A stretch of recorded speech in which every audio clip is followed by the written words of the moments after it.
We are very lucky to have with us live in the studios this morning, Elliott Adams. Elliott Adams was a paratrooper in the U.S. infantry serving in Vietnam in the 173rd Airborne Brigade, and later in Japan, Korea, and Alaska. He is past president of Veterans for Peace, secretary of Creating a Culture of Peace, and member of the training committee of Meta Peace Team. He is also active in his community as former president of his school board, former mayor of Sharon Springs, and former president of the local Rotary Club. From May 17th to August 4th of this year, he went on a 80-day, 300-calorie-a-day hunger strike in solidarity with prisoners at Guantanamo Bay and prisoners at Pelican Bay prison hunger strike. Elliott, thank you very much for coming and spending time with us this morning. Wonderful to be here. Thanks so much for all the work you do, trying to get the important information out to people. So, start out, let's talk about your hunger strike in solidarity with prisoners at Guantanamo Bay. What were the incidents that led up to that? Well, I really just started looking into it. I got interested in it, started looking into it, and began to recognize that these were people who had been picked up for a bounty. The U.S. government was paying $4,000 for Afghanistanis, $5,000 for Pakistanis. And those of us who have been in uniform in other countries know that you're working with interpreters. We have no idea what the truth is, but we only know what people were telling us. And we know that, I've always believed that when we were in Vietnam and other places, when we called an airstrike based on the information of the informant and the interpreter, I just wondered how many mother-in-laws we were calling airstrikes on, to use a stereotype. But so most of these people are actually literally the majority of people in Guantanamo have been declared by the U.S. government as being innocent. They have decided that they're free to be released, and yet that occurred a year ago, and most of them have been declared free to be released for 2 or 3 times before that. So here they are sitting there, and there seems to be no way out of what is actually a torture chamber. That's basically what happens in Guantanamo. Whether no matter what words you want to dress it up with, that's what it is. And they see no way out of there except maybe in a pine box. And in a desperation to try to have some way of expressing their voice, they've gone on to a hunger strike, only to discover that the U.S. government, our men in uniform, have found one more way to torture them through force feeding. And force feeding is recognized by the American Medical Association, the World Medical Association, and international law as being torture. That is force feeding of a competent patient, a patient who can make decisions, which these certainly are. In addition, through their attorneys, we understand that they're using a larger tube than is normally used. This is a process where you take a tube that you push up somebody's nose, back through their sinuses, down the back of their throat, down through their esophagus, and down into their stomach. And it's extremely painful under all conditions, any conditions. People have described it as being the most painful experience of their life. People have described it as feeling like a razor blade is being forced up through their nose, down along their sinus and down through their throat. But we also know that the guards are telling them that they're doing things deliberately to try to get them to stop force feeding because it's unpopular for the government. We have reports from attorneys that the inmates have said that they'll strap one person in a chair, take the tube out of them, and then stick the tube into another patient without washing it or without using new tubes. That they do it in front of them because what they're trying to do is they're trying to brutalize them. They're trying to force them to stop. So anyway, and then of course, just to add another insult to another injury, once they've been force-fed, they throw them in a dry room to let them lay there for a while, so they can tell if they throw up or not. Because if they vomit, then they do the process over again. And there's a whole lot of other additional things they're doing to the people who are force feeding, putting them back in solitary confinement, giving them particularly invasive inspections after they see their attorneys, denying their attorneys access to them by phone. They have to fly down, et cetera, et cetera. But that isn't the point, Mike. When I was thinking about what they're going through, in the middle of the night, I could just feel their pain in my bones, and I felt like I had to do something. As soon as you research what is going on down there, it's just too painful and too appalling not to do something. And I was faced with the choices of, what do I do? Do I cry? Do I go in my backyard and scream? I don't know. So I decided to go on a hunger fast in solidarity with them and join. There were several other people doing a hunger fast at the same time. Diane Wilson was in day 30 or so of a water-only fast. And it was, we know typically in water-onlys, you die in between 30 and 60 days. Brian Wilson was doing a fast at that point. Since then, a number of other people have joined to do these long-term fasts. Andreas Contreras, who is also a member of closedgitmo.net, has been in a fast for 100 days or so. He's been force-fed. He's gone through the nasogastric feeding for demonstration purposes 5 times. Very painful, very impressive, but it's kept him going on his fast longer. And the idea is, people ask me, okay, so, not people didn't ask me, but whenever you do a fast, you have to have or any action, you have to have your ask. And I debated that. What should my ask be? And I decided my ask should be that people educate themselves. I felt if I used a more traditional ask, an ask that people are more likely to do, like call your congressman or senator, they might call once and go to sleep. But I felt that from my experience that if they educated themselves on what was actually happening down there, they couldn't help but be active. They'd have to be active. And what we're trying to do is we're trying to build a social movement. I believe that the only reason Gitmo is not closed, there's no good reason for it to have it open, the only reason it's not closed is because politicians are pure politics for politicians. For some reason or other, they believe that there are votes to be gained, support to be gained by keeping it open, and not or that they're afraid of closing it will cost them votes. So that's a matter of changing public opinion. If we can build a mass movement of people, just people, of people who want Gitmo closed, they will close it, and they will close it so fast. It's just amazing. Because that's the way politics works. Just as they've created this crazy, insane maze of reasons why we can't let people go. It reminds me of my father used to say to me, Elliott, there's no problem so simple that a committee of 5 intelligent men can't make it too complicated to solve. And that's what's happening at Go Gitmo. Oh, we can't release them to their hometown because if we release them to their home country, either they'll be tortured or else they'll join with their buddies and create more terrorism or something. Oh, we can't release them to this country. They've got a maze of reasons, and now we have there's a 30-day after the agreement to release them, there's a 30-day period, and we can't bring them into this country. We can't do this. We can't do that. It's all this maze of stuff, which is really hogwash. If they want to release them, the thing to do is release them. If you aren't putting them on boats and planes and getting out of Cuba, then you aren't releasing them.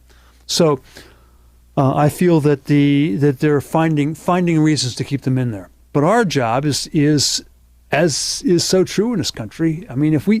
If we believe this is a democracy, or if we want it to be a democracy, there's only one way to do that, and that is for us to get active, really active in creating the government we want, making our government be responsive to us.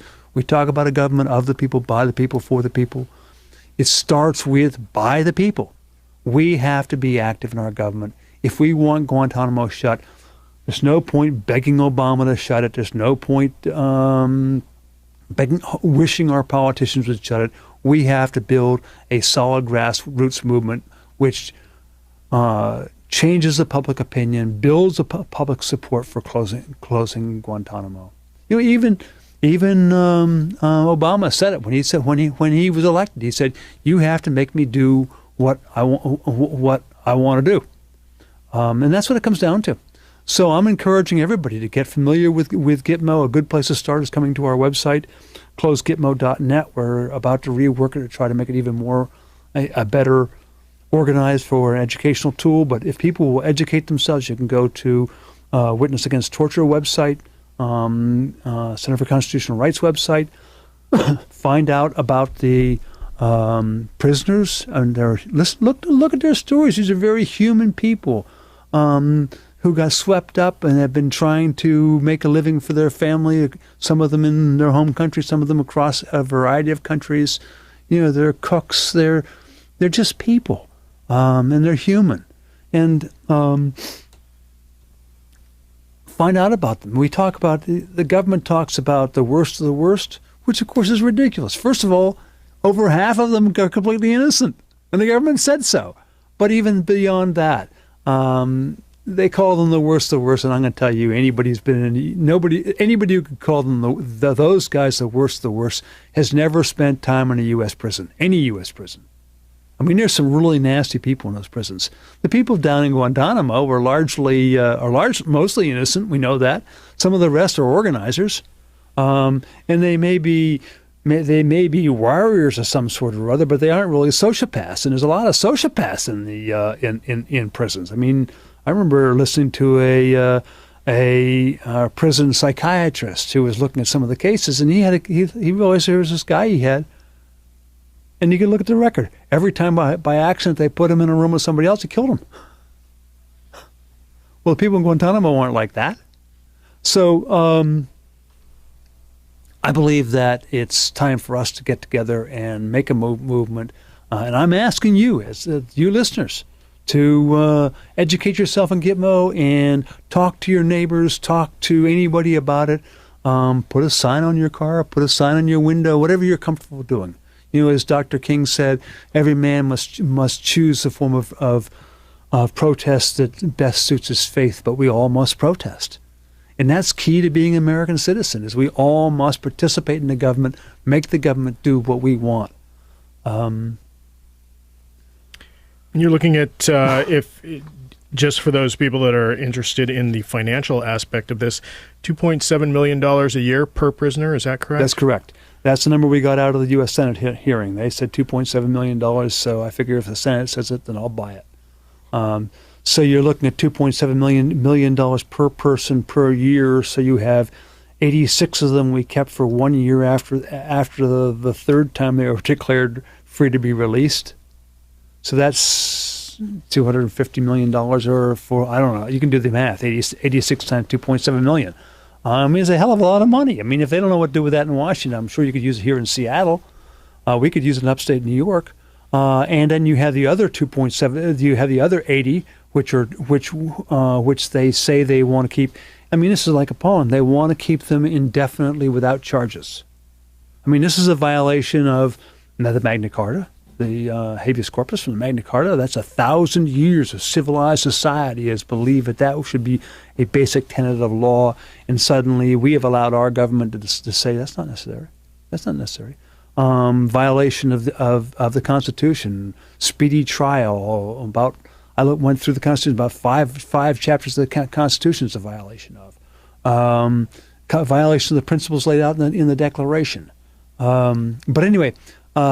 So it's 2.7. So we have 80 more of them. They want to keep in indefinite detention without trial. So you will be paying $2.7 million per person per year for apparently indefinitely, maybe until they die.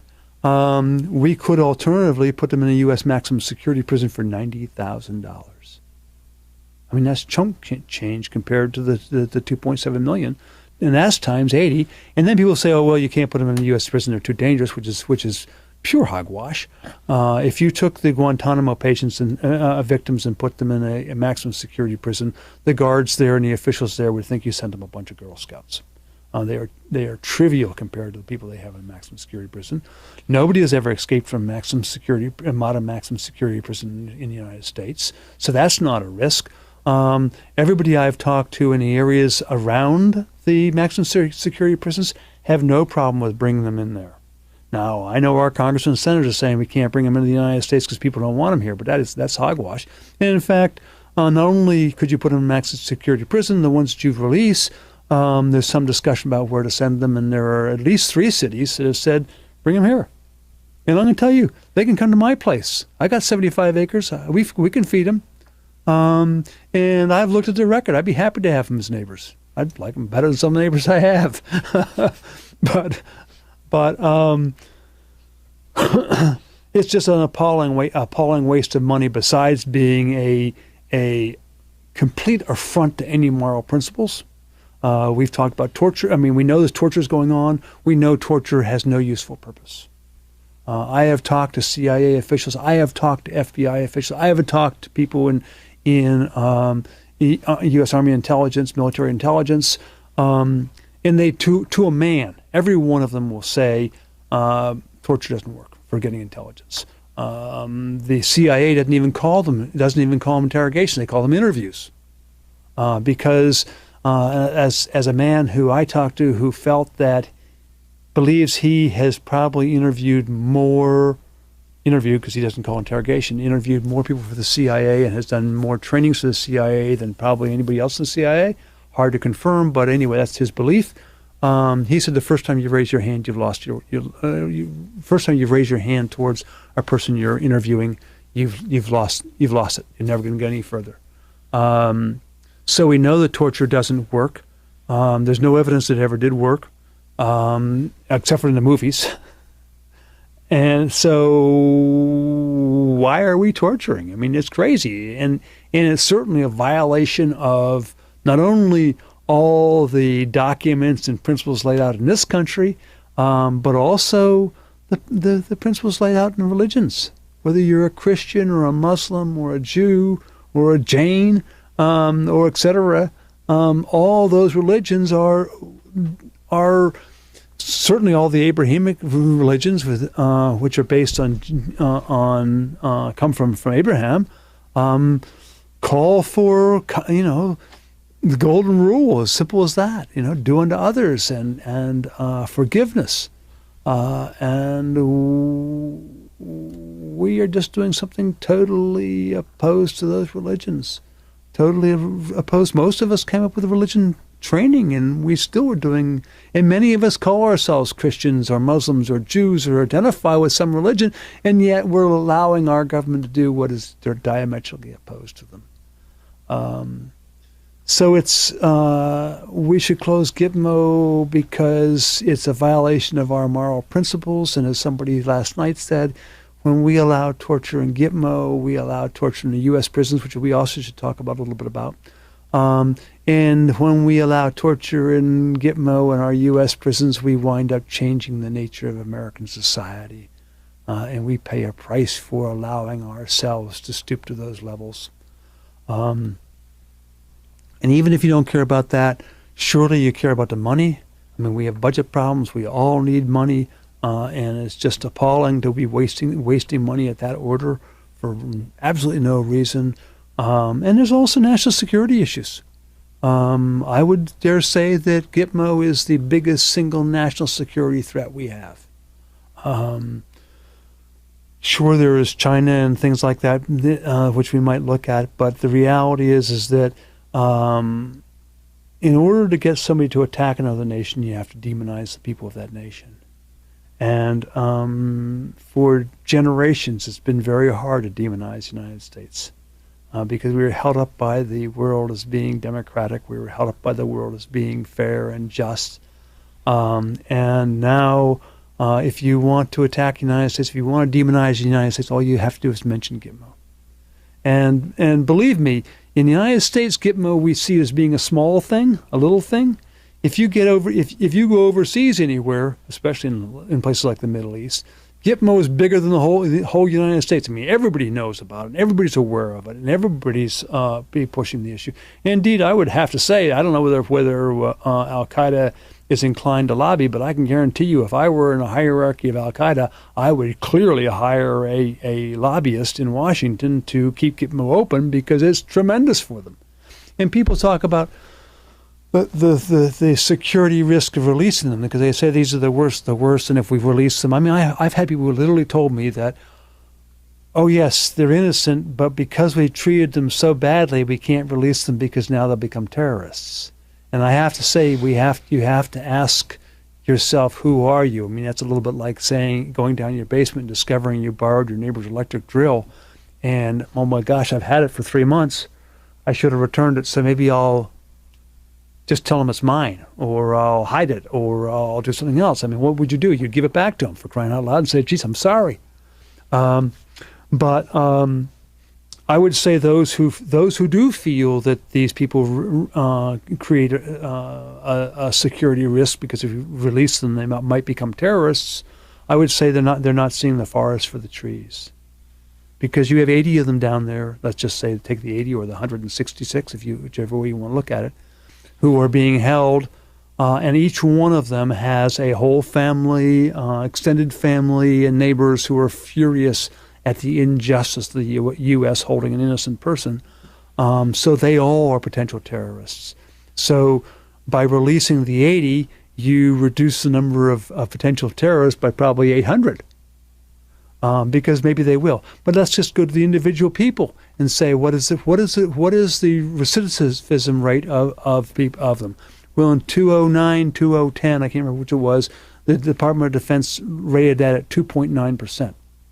Now that's 2.9%, and I just parenthetically, I just want to note that in the U.S., the recidivism rate of people being released from prison ranges between 60 and 80%, depending on the state and depending on the year and so forth and so on. But that's 60 or 80%, so we're talking about 2.9%. And incidentally, part of the qualification for returning, recidivism for being part of that 2.9% is if you speak badly about the United States, which is sort of appalling. So I think we have every reason to believe that there really isn't a significant problem releasing them. It makes sense to release them. More importantly, that we are better off for releasing them because we reduce the total number of terrorists, if that's what your goal is. And it's just crazy. It's crazy to keep doing it. There's no good argument for keeping them in there, and there's lots of great arguments for getting them out. And incidentally, I do want to just make a comment, which is for those who are willing to talk about people about how bad Gitmo is, it's also important to talk about why we are better off having it closed. Not just that it's bad, but also why we as a nation are in better shape to have it closed. It helps our morality. It makes us more secure as a nation. It saves us vast sums of money. It is the principles of the United States. As somebody has said to me recently, if we allow people to be put in prison and tortured with no charges and never allowed to see a judge to determine that, or a court, why can't they do that to anybody? Like you or me. We've suddenly crossed a barrier, which is a barrier which was fundamental in the formation of this nation, where we could all be put in jail. I mean, right now, if the CIA goes to a library and asks for or if the NSA goes to a library and asks for who's been taking out what books, the library is not allowed to say that they've been there. They're allowed to pick up U.S. citizens on U.S. territory by the laws they have on the books now, which say they're allowed to pick you up, and nobody's allowed to say you were picked up. So we have that on the books, and it can be implemented. This is all part of the process. It's part of the process of the American citizens becoming citizens, which means being active and involved in your government. And I speak that way after 15 years in elected public office, watching the political process and doing it. So we need to shut it down. I just like to talk briefly about the torture in this country. In our prisons, we have most famously the shoes, where we hold people in solitary confinement indefinitely, without any judicial review, without any court. Basically what happens is they go from one prisoner to another prisoner, and I say to a prisoner, if you don't turn in other people who are involved with gangs or there's evidence of involvement of gangs, then we will put you in solitary confinement. And so on the basis of a single accusation by another prisoner who's being under threat of being put in solitary confinement, they're put in solitary confinement and held there for 10, 15 years. The UN Rapporteur on Torture says that we know from science, after 10 days, there can be permanent damage from solitary confinement, and therefore any more than 10 days, not 10 years, 10 days, is considered torture by the UN. And because of Gitmo, because of the stuff that came out of the Bush administration, for some reason or other, we seem to be condoning torture. Torture does not work. We shouldn't be using it. It's wrong. It's immoral. We all know it's immoral. We don't believe in that stuff. We've in many ways we've sort of sold the soul of the nation. The principles we believed in are being compromised by this idea that we can treat people wrongly. A guy I was talking to said, "Well, don't talk to me about the Constitution because they're not American citizens and they don't deserve the rights of citizenship." Yet, my recollection of the Declaration was it talked about inalienable rights. These are God-given inalienable rights. The things we said in the Declaration of Independence were that, never mind the laws, these are rights that belong to people regardless of who they are or when they were or what king is over them or what the king says. These are inalienable rights. If we believe that, then they are inalienable rights, and then they affect everybody. They don't just affect U.S. citizens. And yes, there are laws which should only affect U.S. citizens, maybe Social Security or things like that, which only affect U.S. citizens. But on the other hand, if a foreigner comes to this country and breaks the speed limit, we don't say, well, the speed limit only affects U.S. citizens. So I think that's a bogus argument. We need to come back to the days we were back, for example, when France gave us a Statue of Liberty, because we were a shining light. We were something the world looked up to. We were a country that gave the world hope, because the first time in the history of the world, the rabble had proven they could govern themselves. I mean, at that time, everybody thought, or the majority thought, that the rabble needed an aristocracy to reward the good, to punish the bad, to protect them. And we said, no, the people can govern themselves. And they can create freedom and justice. And whether that was actually created or not, certainly we moved in that direction, and we certainly moved well ahead of the general culture of the world then. And we need to go back to those days when we can be proud of ourselves. Talking with Elliott Adams. He is past president of Veterans for Peace and recently participated in an 80-day, 300-calorie-a-day hunger strike in solidarity with prisoners at Guantanamo Bay and those at Pelican Bay prison hunger strike. And again, people can find out more about this issue and your work at the closegitmo.net site. Yep. And there's also an agenda on there of my schedule for this tour. Because you're doing a West Coast tour. Yep, doing a West Coast tour. Yep. So from here, you're on your way down to Oregon? No, Bellingham next, then Olympia, then Portland, then San Francisco, then San Jose. I did some around San Francisco earlier. And then I go on down the coast and then over to New Mexico and Arizona. All right. They can get all those details on closegitmo.net. All right. Well, with that, we are unfortunately out of time. I want to thank you very much for coming and spending time with us this morning. Thanks so much for letting me talk about this. Thanks so much for helping people see the important issues and the reality behind them.